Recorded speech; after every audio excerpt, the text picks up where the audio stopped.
Bonjour et bienvenue à C'est sur la route, l'émission qui vous fait découvrir votre région, Vaudreuil-Soulanges. Cette semaine, nous sommes allés au Skate Fest où j'ai appris à faire de la planche à roulettes. Je visite un fast-food fancy appelé Patates et Persil. J'ai assisté à la pièce de théâtre Ça change pas le monde à Pointe-des-Cascades. Et finalement, nous admirons les toiles et buvons du thé à la Maison Tressler.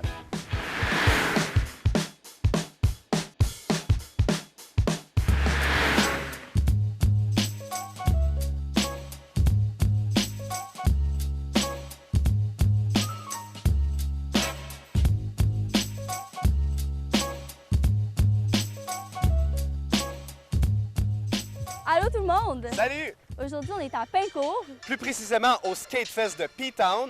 où plusieurs activités se déroulent comme des activités pour les débutants en skate et aussi des compétitions. Bref, beaucoup d'actions.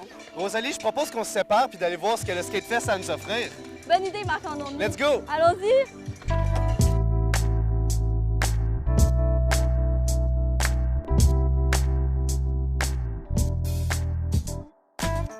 Je suis avec Pascal Dixon, l'organisateur de la journée. Salut! Hey, what's up, ça va bien?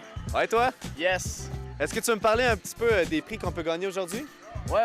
Aujourd'hui, pour le Skate Fest de P-Town, on a des trophées à distribuer aux gagnants dans diverses catégories. Ainsi que des prix de présence pour les jeunes. Veux-tu expliquer un peu c'est quoi les catégories? Ouais, 3 catégories. On a le Ollie Contest, le saut en hauteur, le Rat Race, qui est une course contre la montre, et le Best Trick sur Flat Bar. Est-ce que n'importe qui, de n'importe quel âge, peut gagner un prix? Yes, les catégories sont 12 ans et moins, puis 13 ans et plus. Donc, si t'es 12 ans et moins, puis t'es le meilleur de ta catégorie, effectivement, tu peux gagner un prix. Fait que pourquoi, selon toi, le skateboard, c'est un des meilleurs sports? C'est cool parce que ça laisse place à l'imagination, c'est un bon entraînement physique. Je suis présentement avec des membres du comité d'Action Jeunesse. Je voudrais savoir c'était quoi votre rôle chacun dans l'organisation de cet événement. Moi, dans le fond, c'est mon projet intégrateur. Fait que je suis vraiment la chef de... Pas la chef, mais c'est moi qui ai eu l'idée vraiment de faire ça. Moi, j'étais depuis l'an passé, on travaille tout ensemble pour faire ce projet. Puis, je pense que dans mon rôle, c'était assister, puis dans toutes les réunions, puis choisir les meilleures idées pour faire ce magnifique événement. Dans le fond, le comité Action Jeunesse, c'est plus que le Skate Fest. On fait aussi le Rap Fest l'hiver. On a plusieurs activités tout au long de l'année pour les jeunes de Pincourt. Donc moi, en tant que président, je suis là pour superviser chacun des programmes, chacun des activités qui se passent. Mais j'aime ça aussi être là aujourd'hui pour mettre la main à la pâte puis rencontrer les gens sur le terrain.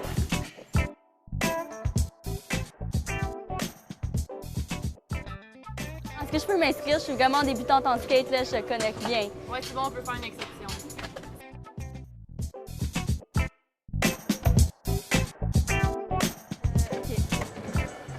OK? Faut que tu sois capable de faire ça ici. Faut-tu que j'aille plus haut? Ouais, puis tu plies ton genou. Ah! Tu regardes plier ton genou. OK. Ce genou-là en bas, en passant, je pense. Je suis en présence d'un des anges du parc. Qu'est-ce que vous faites exactement ici? Aujourd'hui, on est ici en fin de compte pour sensibiliser les jeunes aux règlements municipaux, ainsi que le porte du casque, surtout les petits jeunes ici qui sont aujourd'hui, comment proprement sécuriser leur casque. Aussi, on est les premiers répondants sur scène, donc si jamais il y a des blessures ou quoi que ce soit, on répond. Je suis un peu curieux. Est-ce qu'on pourrait voir à quoi ressemble votre trousse de premiers répondants? Oui, absolument. C'est très simple, en fin de compte, tous les patrouilleurs non. Donc, c'est juste vraiment des trousses de premiers soins, des gaz, des plasters, vraiment tout ce qu'on peut répondre. Si jamais il y a de quoi que ce soit qu'on n'a pas, donc ensuite on appelle les ambulanciers pour venir nous aider. Hein. Qu'est-ce que vous pensez des mesures actuelles sur le port du casque? Est-ce que vous les trouvez assez sécuritaires? Oui, je pense que c'est assez sécuritaire. Puis il y a une bonne surveillance aussi dans le parc, là, je pense, pour les jeunes. Là. Surtout les très, très jeunes sont bien surveillés, là, je pense. Là. Hi Logan! Hi, How are you today? very good. So today you're at the Skate Fest. Are you having fun? Having lots of fun. Do you want to show us your trick? Yeah? Sure, go get your skateboard.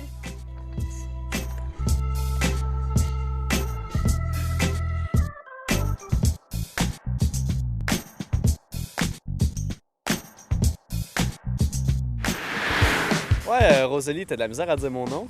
Laisse-moi une chance, là, c'était mon premier reportage, Marc-Anthony. Merci. Bon, petit changement de sujet. Allons voir mon reportage fancy sur patates et persil.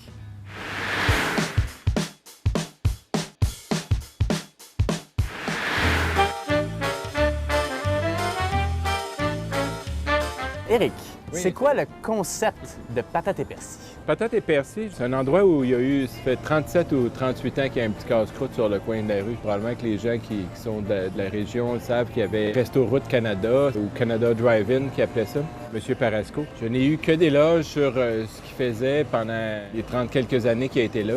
Il faisait des choses plus traditionnelles, mettons. Et moi, j'ai récupéré ça. La spécialité ici, je veux faire le plus d'affaires maison possible. Tu sais, j'essaie d'acheter le moins de choses transformées. Et quand j'ai commencé, j'ai dit je vais travailler 3 sortes de viande. Je vais travailler le porc, le poulet puis le bœuf. C'est d'essayer de travailler rapidement parce que les gens ils veulent quand même manger vite. C'est ça qui est C'est ça le concept fast-food? C'est ça. Tu veux du fast-food, mais de qualité. Honnêtement, j'avais jamais fait de patates avant. Puis ça... Mais pourquoi est-ce que vous avez décidé de vous lancer dans une entreprise de casse-croûte comme ça si vous n'aviez jamais fait de patates avant?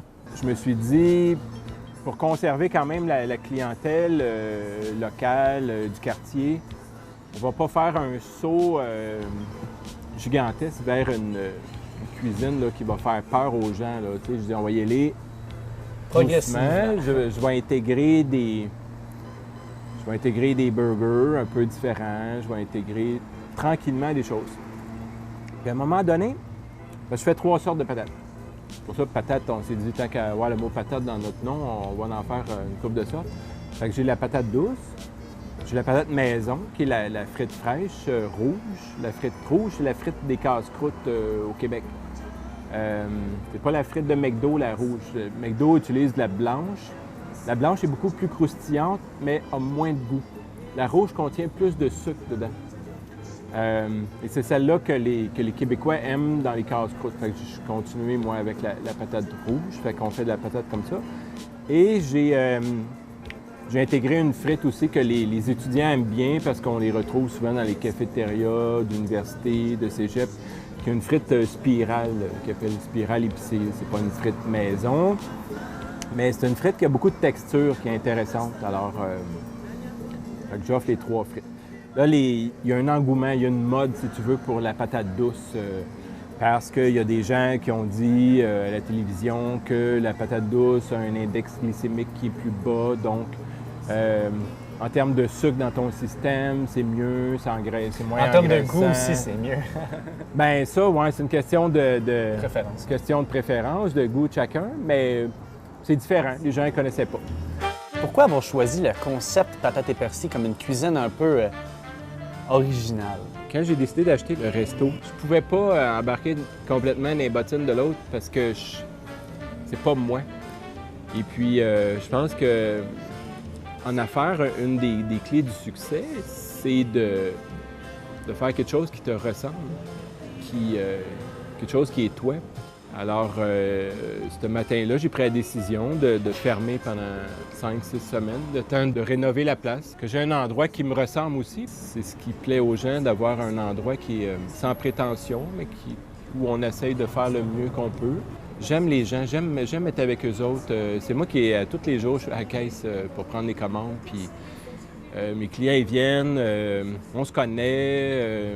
Ça, j'avoue que ça me fait plaisir. Si je deviens plus gros ou plus gros restaurant, tout ça, je vais probablement perdre ce que j'aime. Puis ce que j'aime, c'est ça, c'est d'être avec les gens. Ça fait plaisir. C'est le petit restaurant de quartier qui vit avec les gens du quartier. C'est un petit peu ça. Patates et persil, quel genre de restaurant êtes-vous? J'ai voulu aller chercher un peu les inspirations de la cuisine du monde, si tu veux. Bon, on fait les quesadillas qui est mexicain. Mais est-ce qu'on pourrait dire un casse-croûte multiculturel? Oui, c'est bon. Puis, c'est ça, il y a de plus en plus de gens. On parle de multiculturalisme dans la région. C'est présent beaucoup. Je pense que le concept se prête bien à cette évolution-là qu'on a dans notre société aussi. Là. Vous êtes ouvert depuis combien de temps? Ça a fait 3 ans au mois de mois d'avril. J'ai travaillé 18 ans pour Première Moisson dans la région ici. Fait que j'ai baigné pendant 18 ans de temps dans une mentalité toujours axée sur la qualité des matières premières. Pourquoi est-ce que vous avez choisi le nom patate et persil? On a gardé la patate du fait que c'est un casseau de patates ici. Là. Le persil, par la couleur vert, étant un légume, tout ça, je crois que pour moi, c'est un symbole au bout de la patate. Tu sais, le petit persil dans l'assiette, tu sais, pour servir, c'est le petit plus, Le petit clin d'œil un peu. Bienvenue chez nous. La petite touche de finition, si on veut, c'était ça, le côté persil, le petit persil. Vous avez parlé de frites, vous m'avez donné faim. Est-ce que ça serait possible de goûter à vos meilleures frites? La poutine que je vais te faire, ça a été ma première création depuis que je suis ouvert. Fait que là, les gens, ils voulaient une poutine de patates douces. Mais là, moi, je voulais pas leur servir une poutine qui avait une mauvaise texture, qui serait pas belle au niveau des couleurs, tout ça. Fait que là, j'ai dit, ouais, qu'est-ce que je vais mettre? Un mix que je connaissais en termes de saveur avec la patate douce, c'est le fromage de chèvre. Le fromage de chèvre est excellent avec la douce. La douce est sucrée, tout ça. Le fromage de chèvre est très acide, fait que ça va faire un beau mariage. Là, il nous manquait un petit peu l'amertume. Fait qu'on a mis de la roquette là-dessus. La roquette qui est, en anglais, l'arangula, qui est une jeune pousse de laitue, très à la mode aussi. La roquette, c'est un petit goût de noisette, c'est bon, c'est intéressant. Puis, il nous manquait une petite touche dessus un petit peu plus sucré, pour juste squinker un peu la roquette puis le fromage de chèvre. Fait qu'on a mis une réduction de balsamique. C'est un vinaigre balsamique qu'on laisse réduire. À ce moment-là, il va comme caraméliser un petit peu. Il va avoir une texture plus sirupeuse. Puis ça va donner un mélange de saveurs intéressant. Fait que c'est ça que je vais te faire goûter. C'est vraiment, vraiment bon. Ouais. Ça goûte super bon après. Ouais, c'est ça. Hein? C'est vraiment, vraiment bon. Après-midi mémorable pour un amateur d'art tel que moi à la Maison Tressler.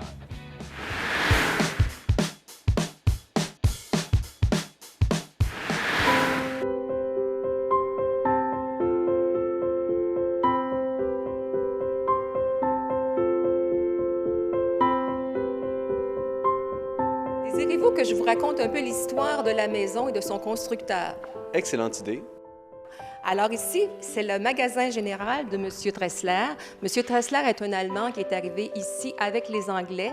Il était engagé comme mercenaire avec l'armée britannique pour combattre les Américains. Et puis finalement, il a décidé de demeurer ici au Québec parce qu'il était amoureux d'une Québécoise, Marguerite Noël, et également parce qu'il voulait faire des sous. Il a commencé par être simple marchand ambulant, et puis ses affaires ont vite progressé. Malheureusement, Marguerite, elle est décédée à l'âge de 22 ans. Elle avait 4 filles avec M. Tressler, et quelques mois plus tard, les 2 aînés sont décédés. C'était comme une épidémie à cette époque-là. Et M. Tressler n'a pas perdu de temps. Il s'est remarié immédiatement avec une Allemande, Mme Curtius.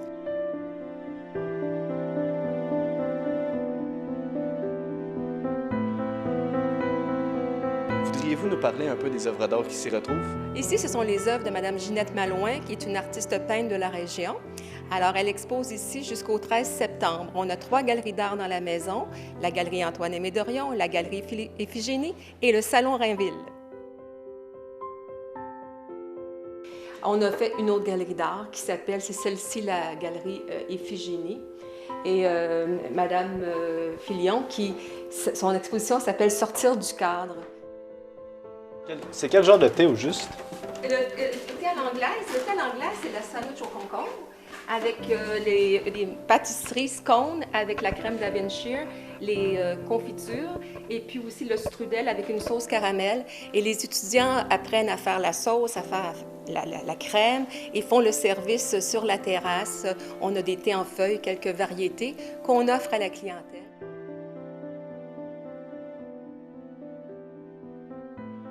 Alors ici, c'est peut-être la chambre qui va vous intéresser le plus.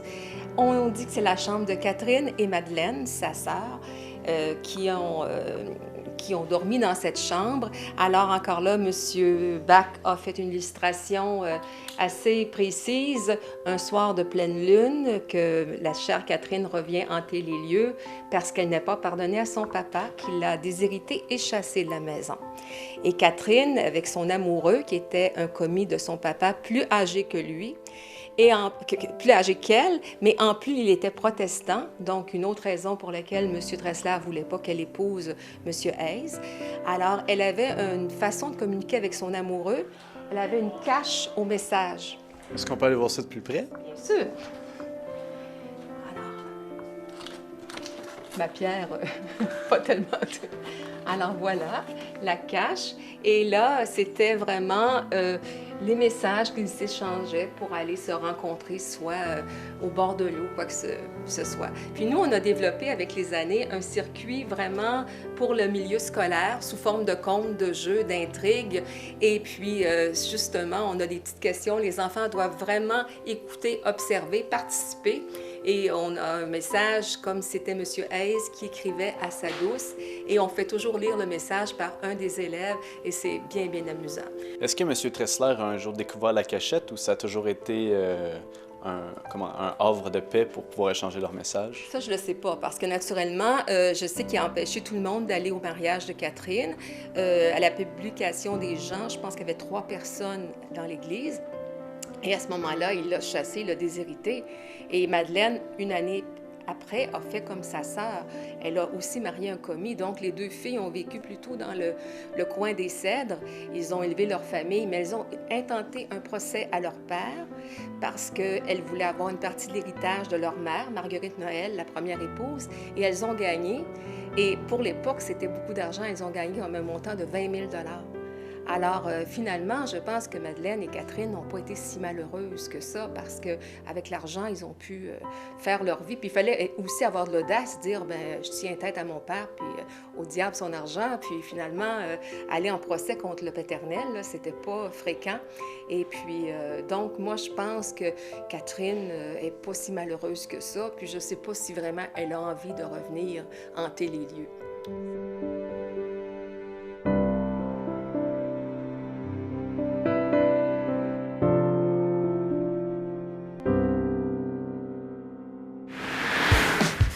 Hey Rosalie, j'ai entendu dire que tu es allée au théâtre de Pointe-des-Cascades. Tu as trouvé ça comment?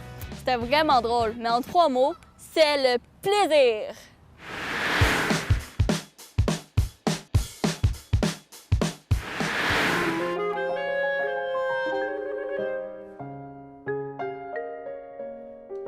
Je suis avec Roger Léger, le copropriétaire du Théâtre des Cascades, ainsi que le metteur en scène de la pièce de théâtre « Ça change pas le monde ».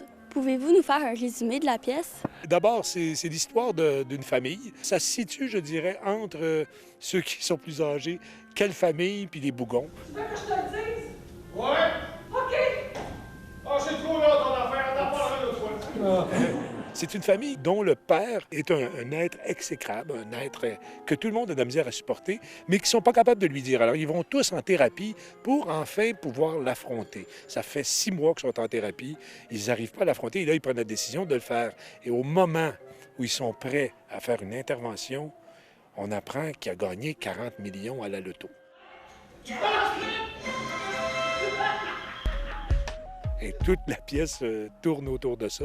Là, il y a les changements de comportement, il y a qu'est-ce qu'on va faire avec cet argent-là, qui va l'avoir, comment il va réagir, lui, à cette fortune-là qui lui tombe dessus. C'est un peu ça, l'histoire de la pièce. Le gars a gagné quelque chose comme 40 millions, je pense. Puis il a demandé à sa famille, mais sans leur dire qu'il avait gagné, combien est-ce qu'il donnerait aux autres s'ils gagnaient? Qui ça?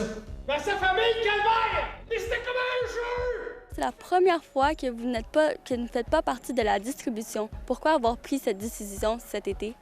Bien, j'ai eu une envie, j'avais lu la pièce. Je ne devais pas jouer, je devais prendre ça très cool cet été. Puis finalement, en lisant la pièce, en parlant avec les associés, j'ai fait, bien, je pourrais la monter. Il me semble que je serais capable de le faire. Puis en plus, je connais bien les auteurs, ces deux chums qui ont écrit la pièce.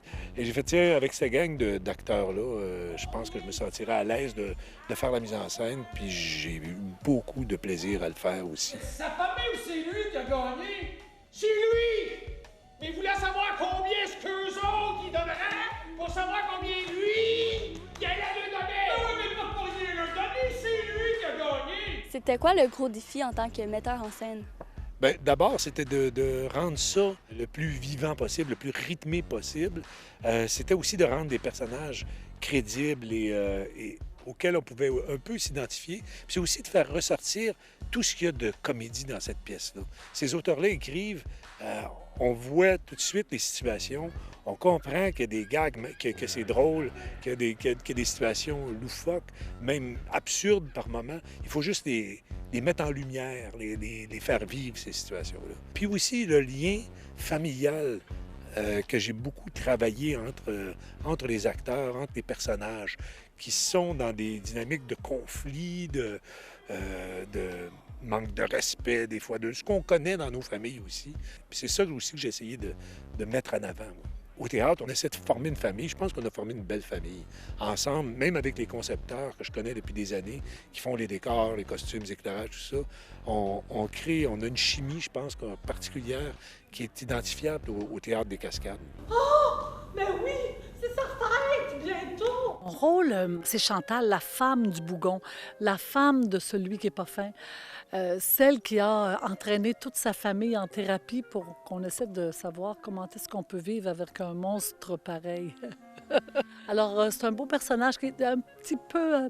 elle est un peu bonasse, je dirais, mais elle a un grand cœur, elle veut, puis elle n'aime pas la chicane. J'ai plutôt le personnage dramatique dans la comédie. J'adore ça. Tu sais, c'est pour faire l'équilibre, tu sais.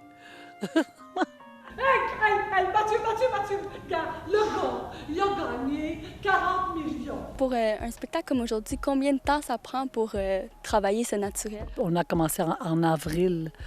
On y allait mollo au début, puis à partir du mois de mai, on a beaucoup clenché. Il y a 110 heures de répétition au moins, un peu plus. Puis en même temps, ça change tout le temps. Hein? C'est un art vivant, le théâtre. C'est jamais le même public. C'est toujours à refaire. C'est une passion. C'est la 5e été que vous venez au Théâtre des Cascades. Comment vous décrivez votre expérience pendant ces 5 dernières années? Ah, c'est pas 5 années de suite, c'est depuis l'été 2001. Regardez, le lieu, c'est assez exceptionnel. C'est une chance parce que il y a plusieurs acteurs et actrices qui rêvent de venir jouer ici, c'est normal. Plus on arrive tôt ici, plus on passe une belle soirée. Moi, je suis convaincue de ça. On arrive, il y a de la place dehors, on s'installe, on prend un verre. Alors, ça fait une sortie, puis on est à la campagne. Hein. C'est bien beau, les festivals en ville, mais là, ici, on est dans un lieu de rêve, de vacances. Alors, ça vaut vraiment la peine d'en profiter, d'étirer la sortie. C'est mon conseil.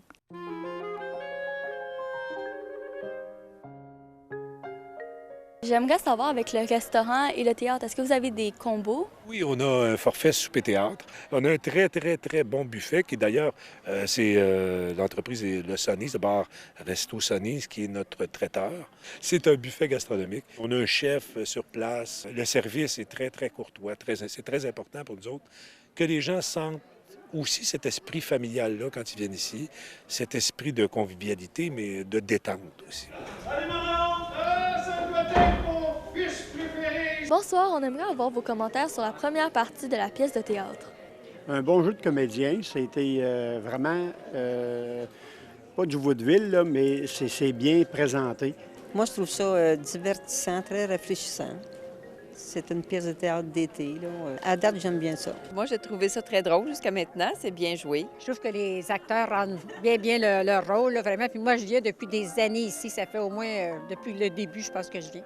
C'est toujours comique. Alors, pour l'été, je trouve que ça nous divertit bien. J'ai hâte de voir la suite, voir qu'est-ce qui va arriver avec son fameux gain superficiel qu'il a gagné, voir où est-ce qu'on va s'en aller avec ça. Je pense que je serais plus généreuse, moi, que ce que la famille donnait quand même au monsieur.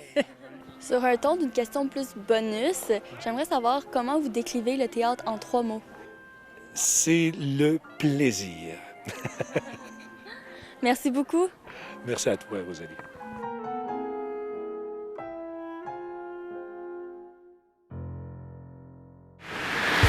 Voilà, c'était tout pour aujourd'hui.